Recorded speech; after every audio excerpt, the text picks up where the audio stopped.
Hello दोस्तों, मेरी कहानी का नाम है अदला बदली। रमेश और सुरेश बहुत अच्छे दोस्त हैं। एक दिन दोनों ने एक माता के मंदिर के दर्शन करने की यात्रा पर जाने का फैसला किया।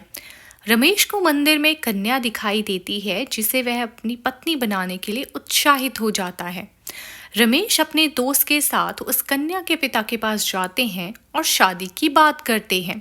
तो कन्या के पिता शादी के लिए मान जाते हैं, लेकिन एक शर्त रखते हैं कि मेरी बेटी देवी माँ की भक्त है और वह सुबह शाम देवी माँ के दर्शन करके ही भोजन करती है, और मैं यह चाहता हूँ कि उसका यह नियम शादी के बाद भी बना रहे। रमेश उसकी शर्त मान जाता है। दोनों का विवाह हो जाता है और रमेश अपनी नई पत्नी को लेकर घर की ओर चल पड़ता है।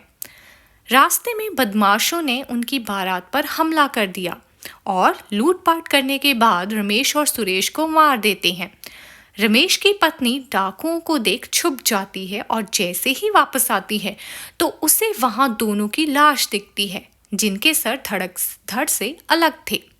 रमेश की पत्नी अपने पति को मृत देख रोती हुई दिखती है और अपने पति की मृत्यु को देख अपने प्राण देने लगती है।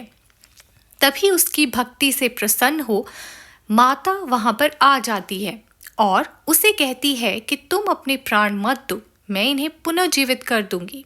तुम उसके सिर को उनके धड़ से जोड़ दो।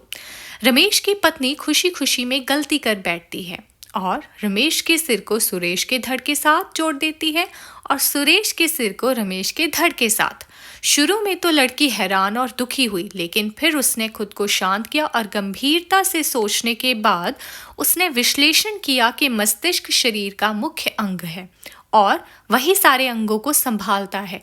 इसलिए जिस धड़ पर रमेश का सिर लगा है वही उसका पति है। धन्यवाद। मेरे चैनल को सब्सक्राइब कर